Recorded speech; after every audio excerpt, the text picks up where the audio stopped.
지난 13세기 유라시아 대륙을 제패한 제국, 바로 몽골이죠. 우리가 생각하는 몽골이라고 하면 걸음마를 떼자마자 말 타는 법부터 배우고 드넓은 초원 위를 누비는 칭기즈칸의 후예, 이런 느낌일 것 같아요. 그런데 최근 몽골의 상황이 심상치 않다고 합니다. 우리가 생각하는 것보다 거대한 영토를 가진 몽골, 이 사진을 보시면 한 지역에 인구가 집중되어 있는 모습을 확인할 수 있어요. 이 지역은 몽골 전체 면적의 0.3%, 이곳에 몽골 인구의 절반이 살고 있죠. 그렇다면 과연 몽골에서는 도대체 어떤 일이 벌어지고 있는 걸까요? 오늘은 이 내용을 한번 이야기해볼까 합니다. 자, 오늘 저와 함께 살펴볼 지식 가이드는 몽골의 인구 이동입니다. 중앙아시아 가운데에 위치한 나라 몽골, 북쪽으로는 러시아, 남쪽으로는 중국과 국경을 맞대고 있는 내륙국이죠. 아무래도 위아래로 거대한 영토를 가지고 있는 나라와 붙어있다 보니 체감상 몽골의 영토가 그렇게 커 보이지 않을 것 같아요. 그런데 이 몽골의 면적은 약 156만 4,116제곱킬로미터, 전세계 18위 수준입니다. 사실 전세계 18위라고 하면 얼마나 커다란 영토인지 실감이 안 드실 것 같아 다른 곳과 비교해보자면 쉽게 생각해서 몽골의 영토는 우리나라가 15개 뭉쳐있다고 보면 되고, 유럽 쪽으로 시선을 돌려보면 프랑스, 스페인, 이탈리아, 영국의 면적을 모두 합친 것과 맞먹는 크기입니다. 그런데 이렇게 광활한 영토에 사는 인구가 그렇게 많지 않거든요. 국토 면적은 세계 18위이지만 몽골의 인구 순위는 세계 132위예요. 2023년 기준 이 넓은 땅에 살고 있는 인구가 겨우 345만 명밖에 되지 않아요. 이 인구수는 우리나라 부산의 330만 인구와 비슷한 수준으로 영토 비례 적은 수의 인구수가 대충 체감이 되시죠. 이로 인해 몽골은 1인당 소유할 수 있는 땅 면적이 가장 넓은 나라이기도 합니다. 하지만 이렇게 적은 수의 인구 분포마저도 고르지 못하죠. 이 사진을 보게 되면 몽골의 인구 한 곳에 집중되어 있어요. 이 지역은 몽골의 수도 울란바토르입니다. 현재 울란바토르에 살고 있는 인구는 약 170만 명이에요. 한마디로 인구의 절반이 몽골 면적의 0.3%밖에 되지 않는 도시에 몰려있다는 거죠. 사실 수도를 포함한 도시의 인구가 밀집되어 있는 경우는 우리나라도 마찬가지이지만 몽골에서는 도대체 왜 이런 인구 쏠림 현상이 발생하고 있는 걸까요? 그 이유는 먼저 지리적인 특징에서 찾아볼 수 있었습니다. 몽골 지역은 앞에서도 언급되었듯 내륙국이란 특징 때문에 해안의 영향을 거의 받지 못해요. 그러다 보니 몽골의 국토는 크게 4가지의 성격으로 나뉘기도 하는데, 동쪽은 아무것도 없는 초원, 서쪽은 커다란 산맥, 북쪽은 사람이 뚫고 지나갈 수 없는 시베리아 산림, 그리고 남쪽은 비교적 평평하죠. 그리고 평평한 남쪽 지역의 대부분은 사막으로 뒤덮여 있습니다.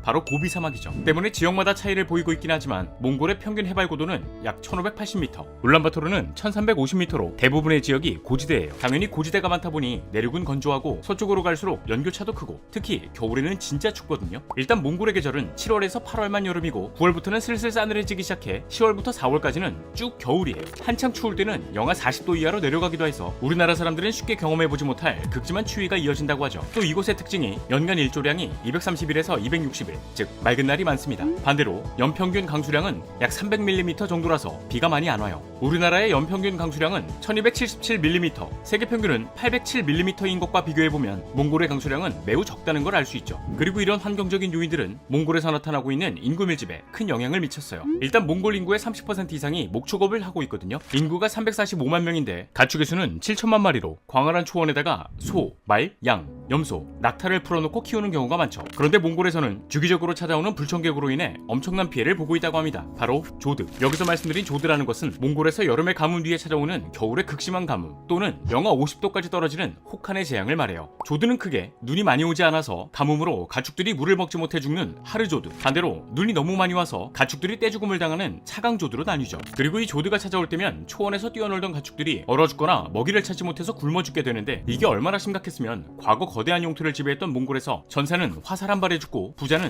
조드 한 번에 망한다라는 속담이 존재할 정도예요. 실제로 1945년 발생한 조드로 인해 몽골 전체 가축의 3분의 1이 죽었던 적이 있었고, 2001년에는 1000만 마리에 달하는 가축이 한 번에 폐사하기도 했어요. 그러던 2008년 몽골 역사상 최대 규모의 차강조드가 찾아와 몽골의 80%가 눈으로 덮이게 되었고, 이때 몽골 전체 가축의 무려 20%가 떼죽음을 당하게 되죠. 여기서 문제는 이것이 끝이 아닌 지난 2015년, 2016년, 2017년 연속적으로 조드가 찾아와 재앙이 펼쳐졌던 거예요. 가축들이 죽는다는 것은 이내 또 다른 연쇄작용으로 다가와 인간의 삶을 위협하기 시작했습니다. 목축업으로 생계를 이어가던 몽골인들은 가축을 잃게 되면서 빈민으로 전락했고, 더 이상의 경제 활동을 할 수 없었던 유목민들은 고향을 떠나 몽골의 수도 울란바토르로 몰리게 되었죠. 그런데 이쯤 되면 들 수 있는 하나의 의문이, 도시에서 살려면 집값도 그렇고 물가도 그렇고 상대적으로 돈이 더 많이 있어야 하는데 가축이 죽으면서 전 재산을 잃은 이들이 어떻게 살아가는 걸까? 일 것 같아요. 그리고 이에 대한 답변은 바로 게르입니다. 게르, 몽골의 전통 가옥이죠. 아무래도 아주 오래전부터 유목민 생활을 하던 몽골인들이었기에 한 곳에 정착해서 살아가기보단 이곳저곳 움직이는 옮기는 경우가 많았어요. 때문에 집 또한 한 곳에 정착하지 않고 나무로 뼈대를 만든 다음 가축의 털로 만든 천을 덮어 집을 만들었는데 이 게르는 현재 200만 원이면 살 수 있다고 합니다. 결국 가축을 잃은 이들은 울란바토르 외곽에 있는 낮은 산지에 게르를 짓기 시작했고 이 시점을 기준으로 약 60만 명이 울란바토르의 도시 빈민으로 유입되면서 아예 게르촌이 형성되었어요. 이로 인해 지난 2000년도만 해도 몽골 전체 인구의 약 27%가 거주하고 있었던 울란바토르였지만 20여 년이 지난 현재 몽골 인구의 절반이 울란바토르에 거주하고 있습니다. 이 중에서도 약 60% 정도는 수도, 배관, 난방시설이 제대로 갖춰져 있지 않은 게르에서 살고 있고요. 그런데 울란바토르가 몽골의 수도이자 도시라고 해서 안 추운 게 아니거든요. 오죽했으면 전 세계 수도 중에서 울란바토르가 가장 춥다라는 말이 나올 정도인데 게르에서 살고 있는 이들은 겨울을 버티기 위해 정제되지 않은 싸구려 석탄을 태웁니다. 이마저도 살 돈이 없는 사람들은 나무, 타이어, 폐플라스틱까지 가져와 난방 원료로 사용해요. 그리고 이건 대기오염의 가장 큰 유발 요인으로 작용하고 있죠. 몽골 정부에서 조사한 바에 따르면 울란바토르 대기오염의 유발 요인으로 차량이 10%, 화력발전소 6% 등으로 조사되었거든요. 그런데 이 게르촌에서 난방을 위한 연료 연소가 80%라고 해요. 또 이곳이 산으로 둘러싸여 있는 분지 지형이다 보니 공기 이동이 쉽지 않아서 몽골의 동절기 평균 대기오염 농도는 세제곱미터당 300에서 400 마이크로그램, 우리나라 미세먼지 경보 기준보다도 훨씬 높아요. 서울의 동절기 평균 수치보다는 10배 이상 높고요. 이로 인해 몽골은 전 세계에서도 손꼽힐 정도로 많은 기후변화가 일어나고 있다고 하는데 기후변화의 원인은 이뿐만이 아니었습니다. 우리가 백화점 옷매장에 가서 옷 가격표를 보면 내려놓는 경우가 많죠. 이런 고가 제품들의 재질을 보면 종종 이런 단어를 확인할 수 있어요. 바로 캐시미어. 캐시미어는 쉽게 말해 캐시미어 사냥 또는 염소의 털로 만든 섬유인데 이 몽골에서 캐시미어가 대표적인 산업 중 하나예요. 역사적으로 몽골의 유목민들은 양과 캐시미어 염소를 7대3 정도의 비율로 함께 길렀다고 하거든요. 양은 한 자리에서 풀을 뜯지만 염소는 이동하면서 풀을 뜯어요. 그러나 여기서 염소의 단점은 풀을 뿌리까지 파헤쳐서 뜯어먹는다는 것이었죠. 때문에 양과 염소의 비중을 맞춰 땅이 황폐해지지 않도록 한 건데 지난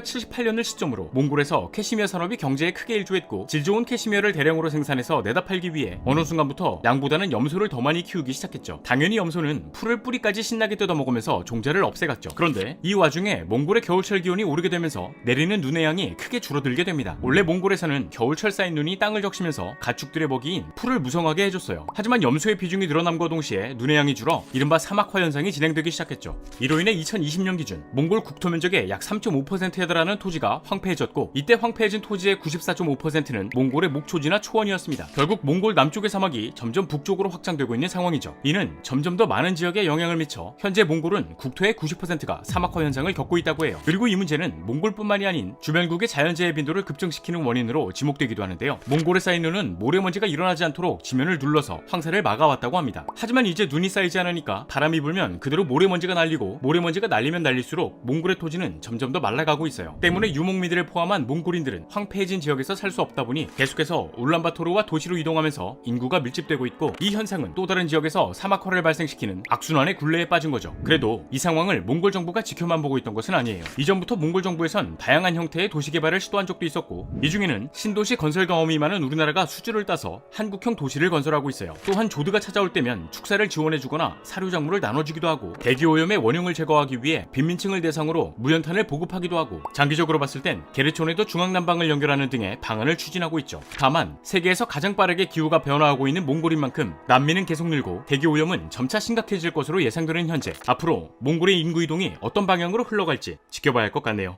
자, 오늘의 영상은 여기까지입니다. 다음에 또 다른 안내서로 찾아뵙도록 하겠습니다. 지금까지 지식가이드였습니다. 감사합니다.